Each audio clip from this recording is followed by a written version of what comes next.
Bienvenue dans un nouvel épisode.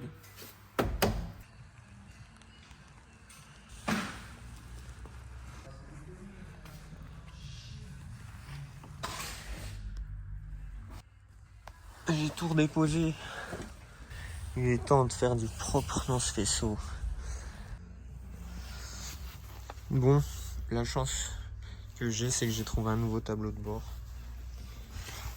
Donc j'ai repris la motif pour déposer l'ancien et ça me permet du coup de faire enfin, maintenant que j'ai pris le temps de regarder dans mon faisceau tout ce que j'avais besoin, faire fonctionner les vitres, tout le truc chiant qui était par lié ou qui avait été bidouillé.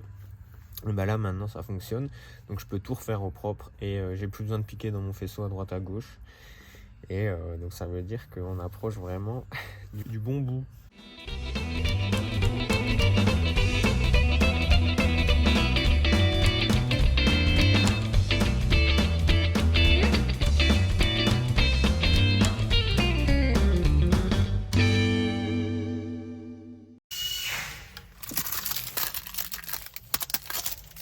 Allez, un bal. En fait, le truc, c'est que j'ai jamais eu de 30, moi. Enfin, si, j'ai mon break, mais je me suis jamais amusé à faire des faisceaux là-dessus, tu vois.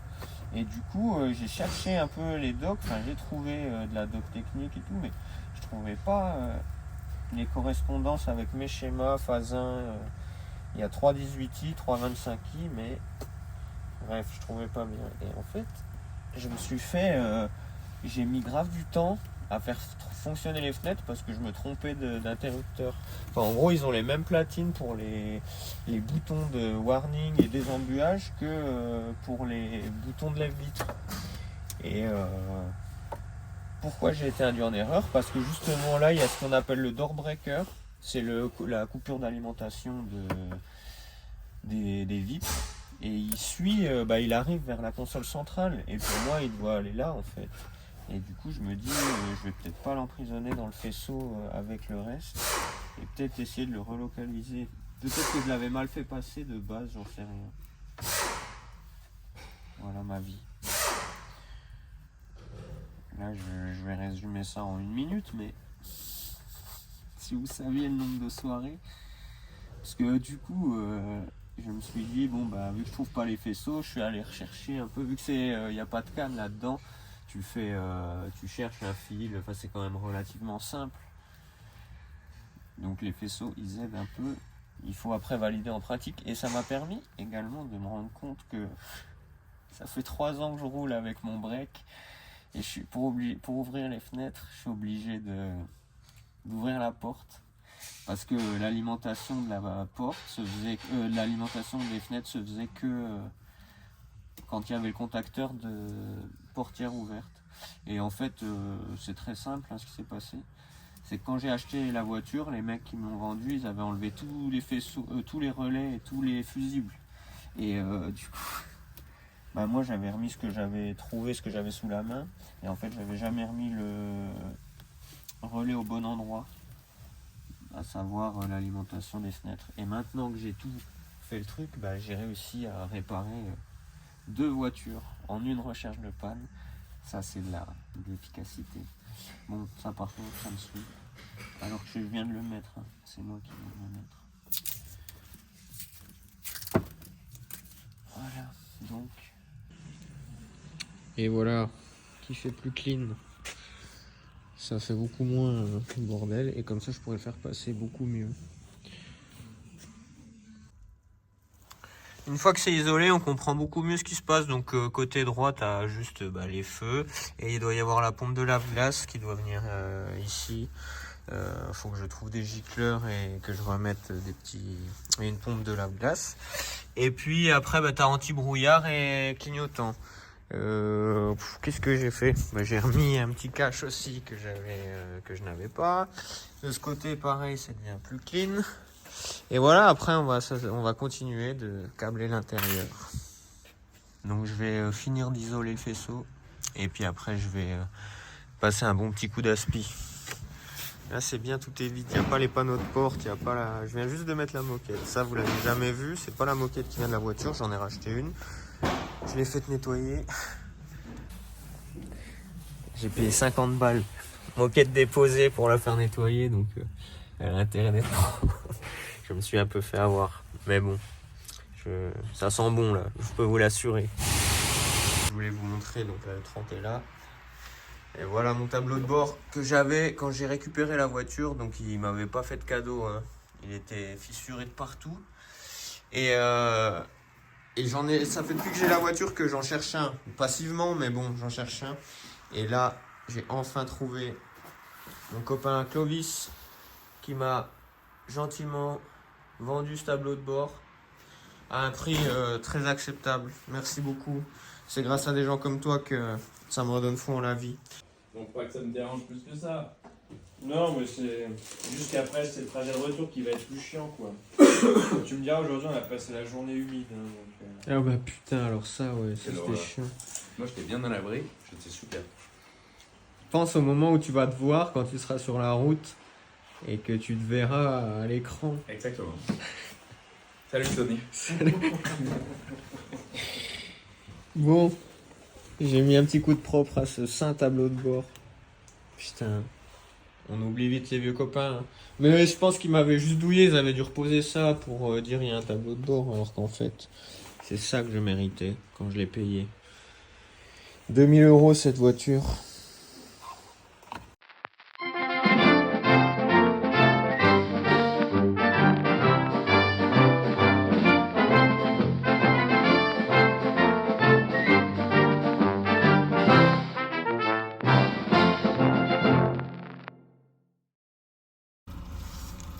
Bien, on va s'occuper de relier la prise au BD. Première étape. Donc vous avez besoin de... Il n'y a que 3 fils. Bon, pourquoi il n'y a que 3 fils? Parce que là, moi, j'ai qu'un boîtier. Je veux juste aller dialoguer avec le MS43. Hein. J'ai pas de boîtier ABS, j'ai pas d'autre boîtier de contrôle. Donc on a un plus, un moins et ce qu'on appelle la K-line.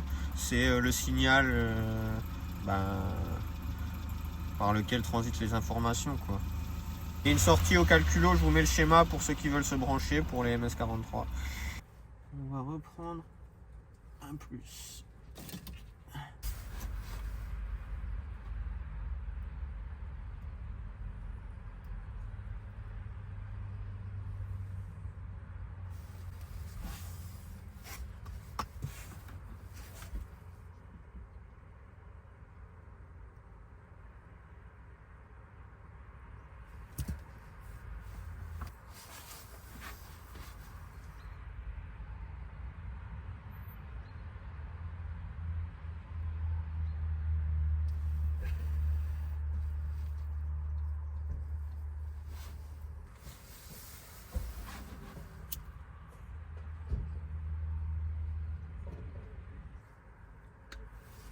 Vous verrez pourquoi. Alors, c'est le bordel. Hein. Ça fait je sais pas combien de temps je dis. On va essayer d'arranger ce bordel, mais malheureusement, ce sera pas aujourd'hui. Parce qu'en fait, je me suis rendu compte que j'avais pas de boîte à gants.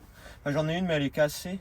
Et du coup, je vais m'en servir comme cache pour foutre toute cette misère. Et voilà, c'est en attendant de me faire un petit boîtier, une simplification peut-être, je ne sais pas. Déjà pour faire les premières choses, quoi. Les premiers tours de roue, ça ira très bien. Et surtout pour aller déjà voir si on a de la faute. En fait, là, le but, c'est comme on va faire les premiers roulages, et je voudrais faire des logs pour voir un petit peu comment ça se comporte, si j'ai des erreurs qui remontent. Parce que j'ai rebranché mes sondes lambda, j'avais exclu à la base. Et en fait, tu es obligé de fonctionner avec si tu veux avoir un fonctionnement moteur correct. Donc j'ai remis mes lambda et j'aimerais voir si elles vivent, si les 2 bancs de cylindres vont bien et voilà tous les petites mesures. Alors peut-être qu'on le verra s'il y a des ratés ou s'il y a des problèmes au roulage, on le sentirait. Tu vois, tu me dis t'as pas besoin de regarder à l'ordi, mais en vrai c'est un bonus et comme on peut l'avoir, c'est quand même cool sur une voiture des années 90 de pouvoir brancher un ordi OBD des années 2020 quoi. Ou 4. C'est de la bombe ça. Est-ce qu'il est chargé? Normalement oui. Et donc on va brancher ça et on va aller dialoguer un peu avec. J'ai fini de relier ma prise OBD qui est juste ici. Donc si j'ai bien travaillé, on va voir si on se connecte. Et pour voir si on peut se connecter, je vais utiliser mon outil de diag auto fixe. Je vous avais déjà fait une vidéo de présentation sur sur cette valise de diagnostic qu'on m'avait envoyée, c'était cet été je crois. Et depuis, donc là, ça fait quelques mois que je l'utilise et je l'ai prêté à pas mal de copains aussi. Et j'ai eu des bons retours. Enfin, déjà nous, on a réussi à faire grave des trucs avec. On pensait pas à dialoguer avec des calculos autres que moteur. Souvent, t'as du mal à dialoguer avec les calculos ABS, etc. Et là, non, tu peux faire plein de trucs. Donc, en plus des logs et en plus de, je vais vous montrer les fonctions. C'est vraiment un bon petit outil. Je l'ai prêté aussi à mon collègue. Ce qui est bien, c'est qu'avec ce truc en Bluetooth, tu peux aller faire ta session circuit. Tu vas faire ton track day et tu enregistres tes données pendant que tu es sur la piste et tu te fais pas chier. Ok. Bon alors donc du coup on a bien la lime, il reconnaît. C'est donc en fait c'est le plus doux de la voiture qui alimente ça. Je le dis, ça peut paraître bête mais on est dans la technique alors. Et puis j'ai remarqué, tout le monde n'a pas le même niveau surtout, donc il n'y a rien d'idiot. Alors, première chose à faire, on va essayer de se connecter. Voilà. Donc là, VCI, c'est ça, j'ai appuyé sur une touche, boum, il scanne. Là, il a reconnu en Bluetooth, et une fois qu'il te reconnaît, tu as la petite lumière bleue. Donc là, ça y est, on est connecté. Donc là, je suis au moteur coupé, mais on va aller voir déjà. Je vais faire quand même une petite lecture défaut, mais je vais te montrer quand même les trucs qui sont... parce que des outils de diag qui font des lectures défauts, ils le font tous, c'est la fonction principale. Mais là, il a d'autres fonctions et d'autres trucs qui sont bien et c'est assez bien foutu. Tu vois, si par exemple, pareil, c'est surtout pour les voitures récentes, tu vois, les purges de frein, des fois, tu es obligé de faire actionner les blocs ABS et tout ça pour chasser l'air. Et tu peux faire les procédures de purge de frein. Tu peux faire tu peux reprogrammer les clés. Tu peux remettre tes intervalles de vidange à 0. Tu peux également refaire la calibration des papillons. T'as plein de trucs. Tu vois, faites tous les capteurs de pression de pneus. Bon, en vrai, elle est vraiment cool cette petite valise. Moi, j'aime bien. Putain, je me suis trompé.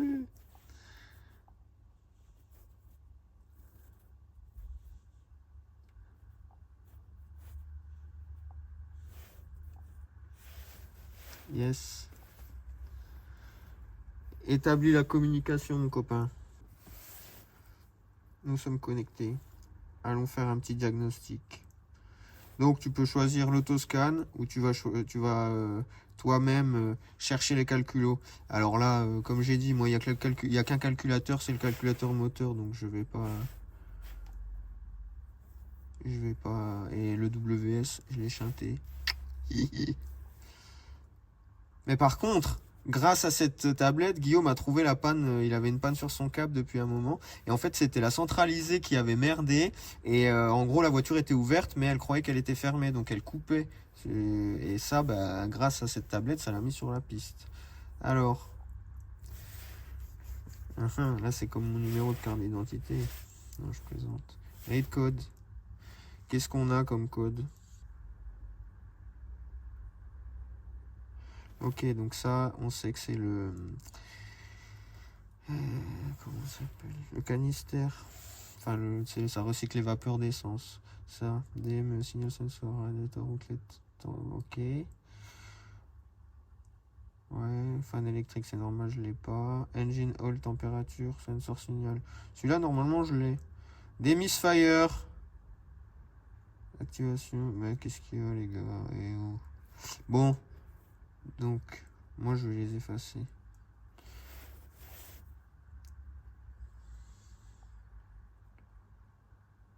Voilà. Qu'est-ce qui revient direct ? Ouais, parce que c'est pas branché et c'est pas branché, c'est pour ça. Bon, maintenant, est-ce que si je démarre live data. Et en fait, t'as déjà des trucs qui sont tout présélectionnés, tu vois, là pour tes. Choisis ce que tu veux. On va démarrer. Je mets le contact et j'appuie sur le bouton rouge.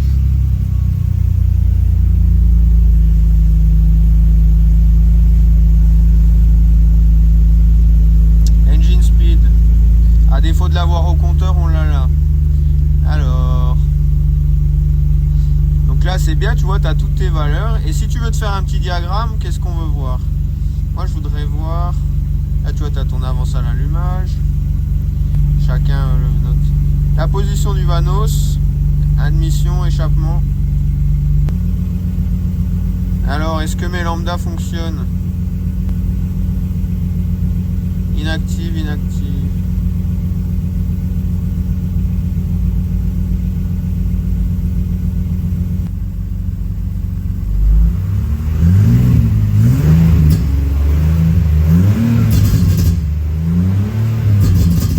Le Vanos a l'air de fonctionner.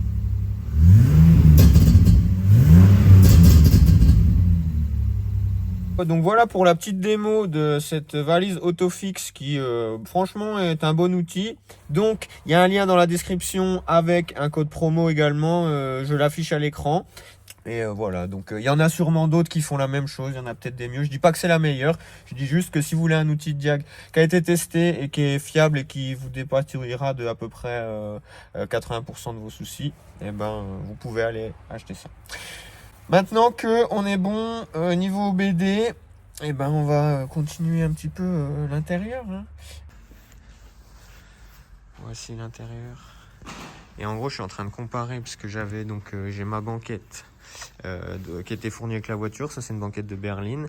Et j'ai récupéré une banquette de coupé, moi. Et je voulais voir si c'était la même chose ou pas. Et apparemment, ben déjà les refs sont les mêmes. Donc ça en dit déjà long.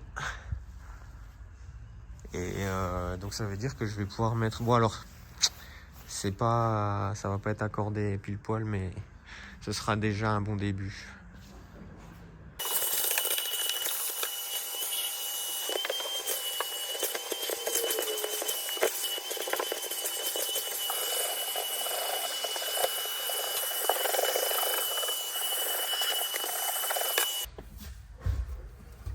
On va faire un petit test fit.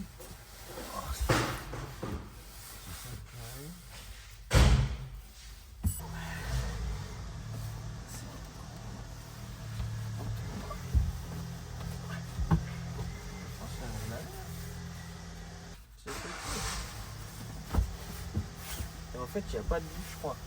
Coupé berline. Banquette arrière, tu dois pouvoir.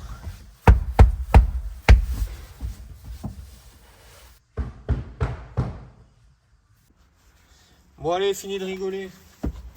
Avant de refermer, donc enfin de remettre la banquette arrière et tout, je vais replacer un collier sur cette durite. Enfin, je vais essayer plutôt. Et je crois que je vais la remplacer.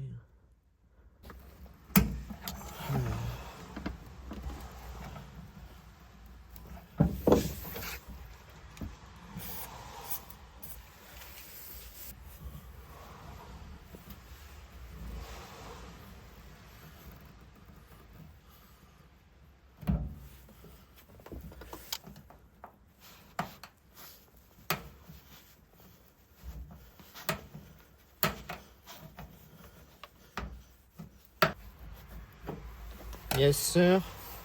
Bon, je devrais réussir à trouver un bout de cette taille. J'arrive.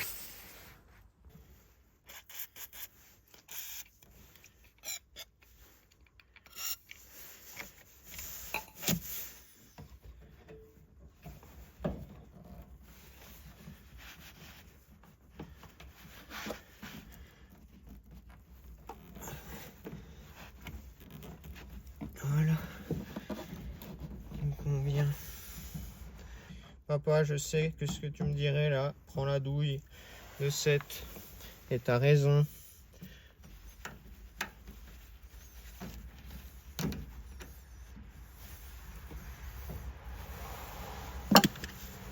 Pince magique.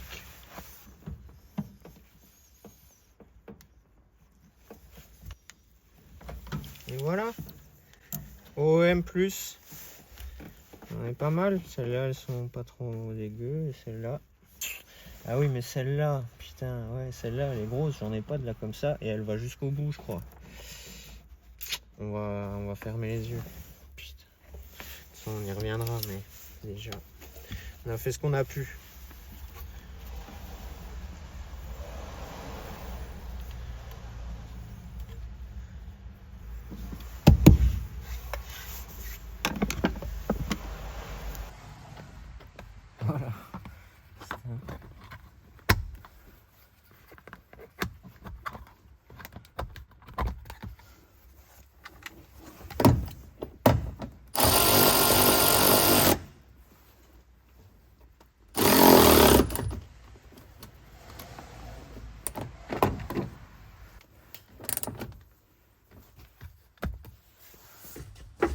c'est qui a oublié de faire passer les ceintures.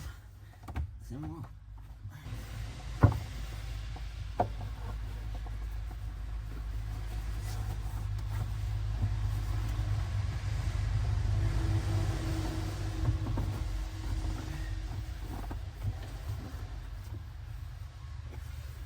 Oui, monsieur le contrôleur technique. Je suis effectivement équipé d'un véhicule 5 places, comme vous pouvez le voir, et comme on atteste le nombre de ceintures de sécurité.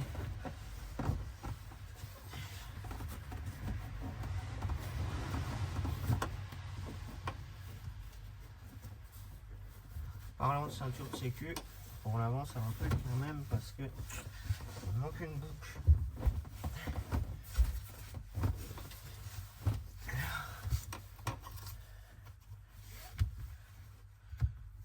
Je sais pas trop ce que... Quand disent les puristes, faut le mettre à quelle hauteur? Ah non! Yes! Ah oui, si. C'est ça que les puristes font. Et alors, pas de pli dans la ceinture, sinon t'es recalé à l'entrée du meeting. Et tu viens te mettre là-dedans. Oh là là, ah bah alors là. Et... Oui, monsieur le contrôleur technique. Putain. En fait, ce qui est génial quand tu remontes une voiture d'origine, c'est que c'est fait pour, tu vois. T'es pas... Enfin si, tu galères pour tout le reste, mais là, c'est appréciable.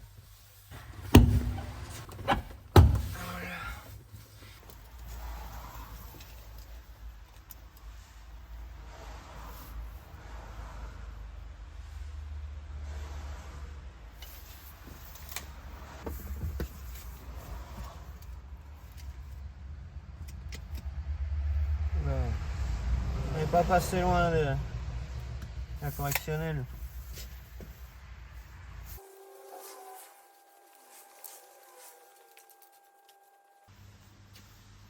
Le temps est venu pour moi de te révéler un de mes derniers atouts. Je voulais le garder secret, mais on va le voir forcément et je pense qu'on l'a déjà vu. Je vais te présenter mes sièges. Attention. Tadam! Bon. J'ai dégoté cette paire de sièges en cuir sport pour E30. Alors c'est une version coupée, c'est pas du berline, mais je vais pas faire le difficile parce que il faut savoir. Alors je vous vois déjà venir, on va en parler déjà. J'ai acheté ces deux sièges, ils étaient épaves. Hein. Franchement, les souris avaient bouffé les trucs, elles avaient chié partout, ça puait, c'était horrible.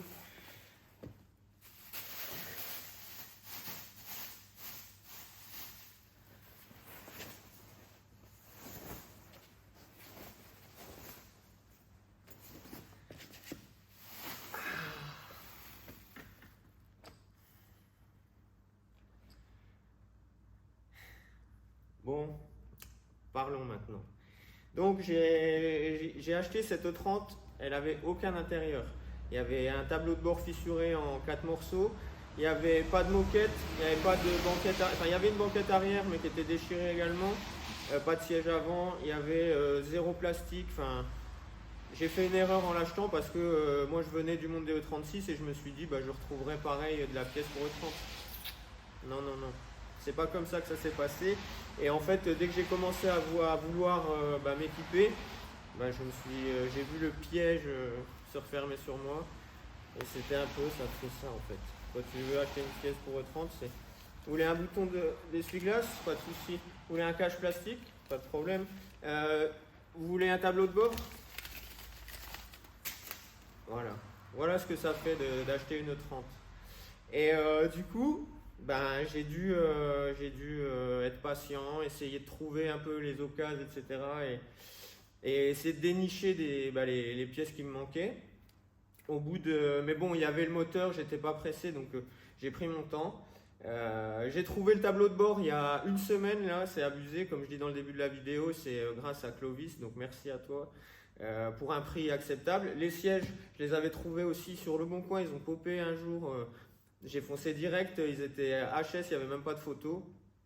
Et du coup, je me suis dit, bon, après j'ai fait des devis pour les faire refaire ces sièges. On m'a annoncé 3000 euros.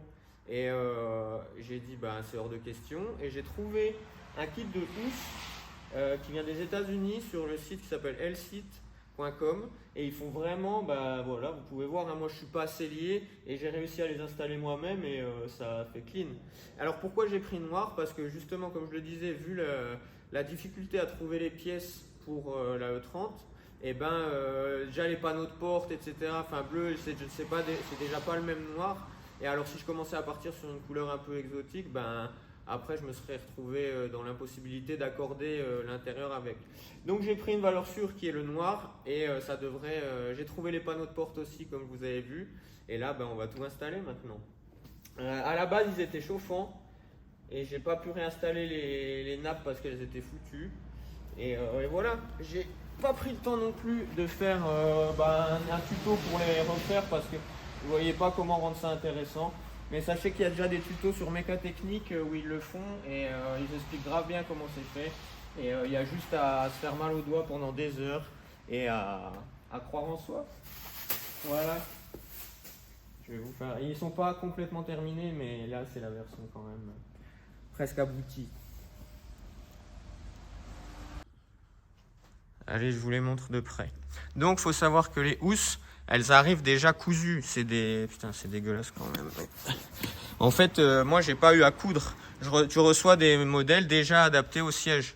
Et ça m'a coûté 400 euros les deux housses pour les sièges avant.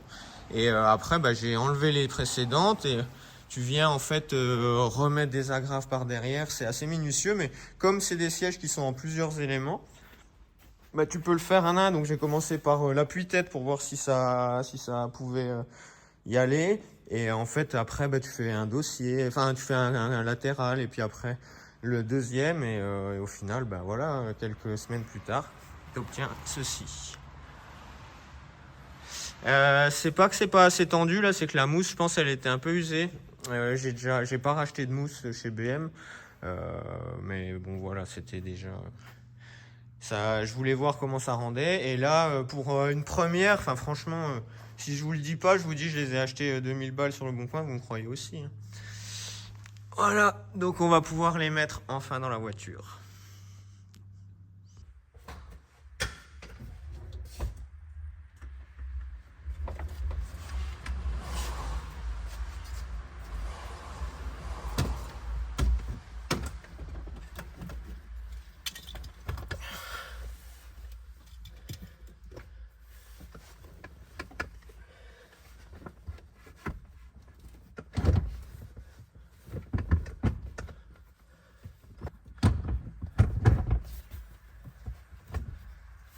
Là.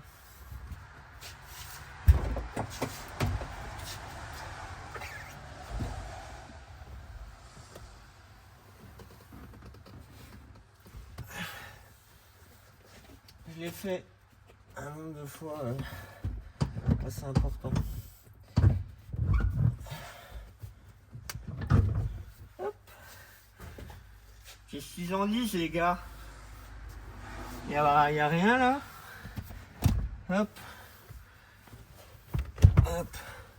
On va mettre les écrous.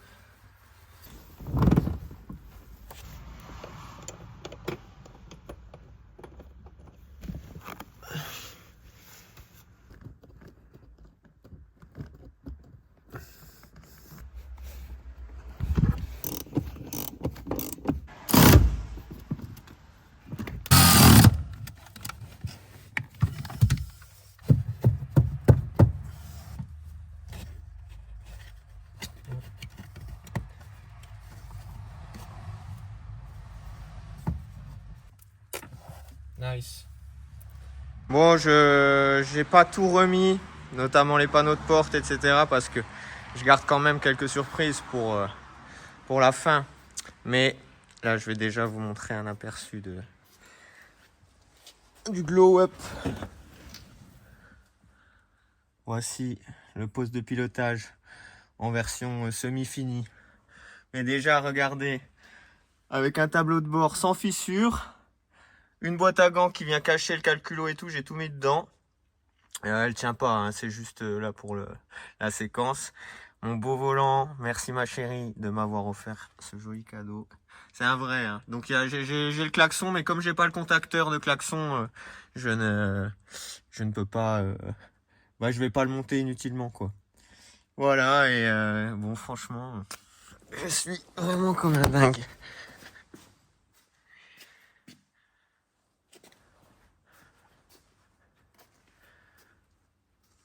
Ça en jette.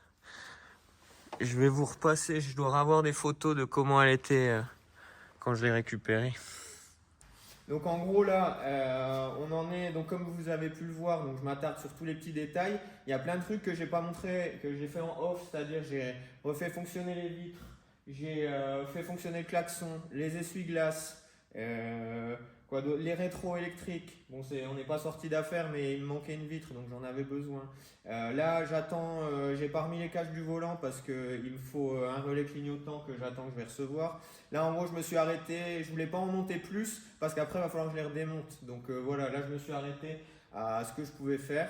Et vu qu'il est tard, je vais pas insister plus. Côté moteur, eh ben, là, c'est encore un peu flou. La voiture, elle a jamais fait 1 km. Hein, donc là, j'ai vu tout à l'heure que quand je faisais des rêves pour l'intro, la séquence d'intro, en fait, ça m'a fait une tache d'huile, ça comme en dessous. Je vous ai mis l'extrait. Et donc, il faut que je vois d'où ça vient. Donc ça, je le ferai quand je serai avec Guillaume. Et puis voilà, qu'est-ce que je peux vous dire de plus? Si, je voulais vous parler du kit MRT Engineering. Je vous ai fait un petit schéma, on va monter à l'étage. Et pour les plus téméraires, là on rentre dans le un peu plus technique. Mais ça va être, c'est intéressant, je pense. Et c'est important d'en parler et surtout d'échanger parce que là, moi, autant en moteur, je commence un petit peu à comprendre comment ça se passe. Mais niveau châssis, je suis une bille. Et il faut qu'on progresse. Et du coup, j'ai plein de questions. Et j'ai commencé à me renseigner et je vais vous montrer, je vais vous expliquer ce que j'ai compris et ce qui me reste à comprendre. Donc je disais, là on se rend bien compte, t'as ta direction assistée qui est comme ça, et tu vois ta rotule est plus haute, enfin elle est quasiment à la même hauteur. Et je fais un plan comme ça, et on en refera un une fois qu'on aura installé le kit MRT. Enfin je vais vous montrer l'installation également, mais ça permet d'avoir un point de base, là, de référence, pardon. Et pareil ici, attends, comme ça tu vois. Alors, parlons du kit MRT. J'ai pris un kit de train avant sur MRT Engineering. C'est un site finlandais, je crois. On a fait un petit partenariat qui sont grave sympas de soutenir la chaîne. Merci à eux. Donc, voici ce qu'ils m'ont envoyé. Ça, c'est pour un côté. Je l'ai assemblé à peu près. C'est un jeu de cale qui va permettre de solutionner le problème que je vais vous expliquer maintenant. J'ai fait un petit croquis. Alors, comment je vais vous expliquer ça? Voici donc un schéma du système, du train avant de la voiture. Très simplifié. Donc, tu as ton volant, ta colonne de direction. Là, c'est la crémaillère. Et après, je vous ai fait les deux cas de figure. Ça, c'est les biellettes de direction, le moyeu et les amortisseurs. Ça, c'est une vue de dessus, je vous l'explique juste après. J'ai compris quelque chose, en regardant un YouTuber qui est grave intéressant à regarder, c'est Mad Forge Motor. Je pense que vous connaissez, mais il est en train de faire une M3 E46 GTR dans son garage en châssis tubulaire et tout, et il a un peu expliqué, il a déjà construit plusieurs voitures, et voici ce qu'il a dit. En gros, alors je n'explique pas pourquoi, et c'est ça mon interrogation, mais une voiture, quand elle freine, il faut qu'elle ait de l'ouverture. Apparemment, c'est comme ça que toutes les voitures fonctionnent, et si tu fais une voiture qui freine et qui génère du pincement au freinage, et apparemment, tu peux crever. Donc je vous dirai ce que ça donne, parce que je vais tester avant et après quand même, je veux savoir. Je vais faire attention au début, mais voilà le postulat de départ, c'est qu'il faut générer de l'ouverture au freinage. On reprend notre schéma. Donc, d'après notre cher ami Pythagore, on a dans un triangle rectangle, on sait que l'hypoténuse au carré est égale à la somme des carrés des côtés. Bref, on s'en fout de ça, mais c'est juste pour vous dire que j'ai repris le même angle. Imaginez que ça, c'est la biellette de direction. Là, ta longueur de biellette la plus longue, elle sera quand tu seras à plat, tu vois, comme ici. Et pourquoi? Parce que en gros, bah là, tu vois, tu prends comme si c'était ta biellette. Si tu la remontes, eh ben, tu n'as pas besoin d'être un champion pour voir que je fais ça. Et si je fais ça, tu vois, c'est plus long. Donc ça veut dire que la longueur là, elle ne varie pas. C'est ta biellette de direction. Et donc en fait, ce qui va se passer, c'est que quand tu vas freiner et donc charger l'avant, ton triangle va faire comme ça et ta biellette de direction également. Et ça veut dire que ça va rallonger la distance. Si tu regardes en vue de haut, le fait de rallonger la distance, ça c'est ton moyeu, va te faire ouvrir ta roue, comme ça. Donc c'est là qu'on génère de l'ouverture. Si maintenant on prend le cas de figure, ou comme je vous ai montré précédemment, nous on est déjà comme ça, c'est-à-dire qu'on est déjà à plat, donc ça veut dire qu'on est déjà dans la configuration où la biellette est la plus longue. Donc nous on a notre roue qui est droite via le parallélisme, mais on est déjà au max de ce qu'elle peut ouvrir. Et ça fait que quand on va freiner et charger l'avant, en fait on va remonter et on va raccourcir cette distance, ce qui fait que on va faire du pincement. Ça m'a mis... pour pouvoir l'expliquer comme ça, j'ai cogité pendant quelques minutes quand même. Donc voilà ce qui se passe voilà le problème actuel. Et c'est maintenant qu'on va pouvoir expliquer à quoi sert le kit MRT Engineering. Il propose une solution et qui est une solution 2 en 1. En gros, c'est un peu la cousine évoluée de la cale Pollack. Parce que, pourquoi? Ici, ça va être l'attache des moyeux. Donc là, il va y avoir le triangle et ici la biellette de direction. Ça va venir se visser sur le moyeu. Et après, notre biellette de direction, en fait, elle va venir ici. Donc, qu'est-ce que ça va faire de la faire venir ici? Ça fait qu'on va, pour le même nombre de tours de volant, on va braquer plus. Parce que là, c'est ton point de pivot. Si tu fais ici, tu te déplaces de 2 cm, tu vas arriver là. Alors que si tu viens ici, tu te déplaces de 2 cm, tu vas arriver plus loin. Donc déjà avec ça, on va gagner en angle de braquage. C'était pas forcément le but recherché, mais c'est ça qui peut le plus peut le moins. Surtout quand on drift, on n'est pas contre un peu de rayon de braquage. Et du coup, là, on va venir mettre... Attends, comment c'est? Oui, voilà, c'est ça. C'est qu'en gros, là, mon triangle actuel, je vais enlever la rotule qui est sur le triangle actuel et on va venir mettre celle-ci. Et ça fait qu'on va rabaisser, du coup, notre triangle ainsi que notre biellette de direction. Parce qu'elle était initialement à cette hauteur.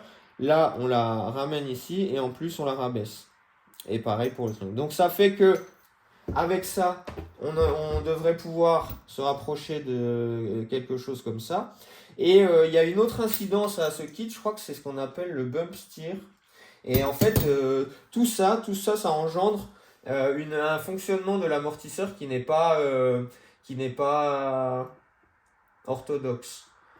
C'est-à-dire que en fait, en faisant ça, tu génères un espèce d'arc de cercle et c'est pas ce qu'on veut. Et quand tu es plus bas, je crois que tu peux régler en fait le bump steer et faire il faut que quand tu comprimes ton amortisseur, ça fasse si tu mets un laser sur ton moyeu, il faut que ça monte quasiment droit. Tu vois, il faut que ça fasse une droite et non pas un arc de cercle. J'essaierai de le faire si j'arrive à faire un côté après l'autre, enfin si j'en monte un, si j'ai la motive. Mais ça, on verra en fonction de ce qu'on trouve aux essais routiers, déjà sur les premiers essais. Voilà pour l'explication la plus... je vais essayer de faire de mon mieux. Je vous remercie d'avoir suivi jusqu'au bout. Si vous avez des infos là-dessus et s'il y en a qui ont déjà monté ce kit, n'hésitez pas à me donner vos retours et qu'on en discute. S'il y a des choses que j'ai pas compris ou pareil, il y a peut-être je passe à côté peut-être du truc fondamental vu qu'en fait, je n'ai pas le ressenti, je ne sais pas comment ça se comporte actuellement et je ne sais pas comment ça va se comporter ensuite. Je sais juste que s'il y a des mecs qui se sont penchés sur le sujet, c'est que ça doit en valoir la peine.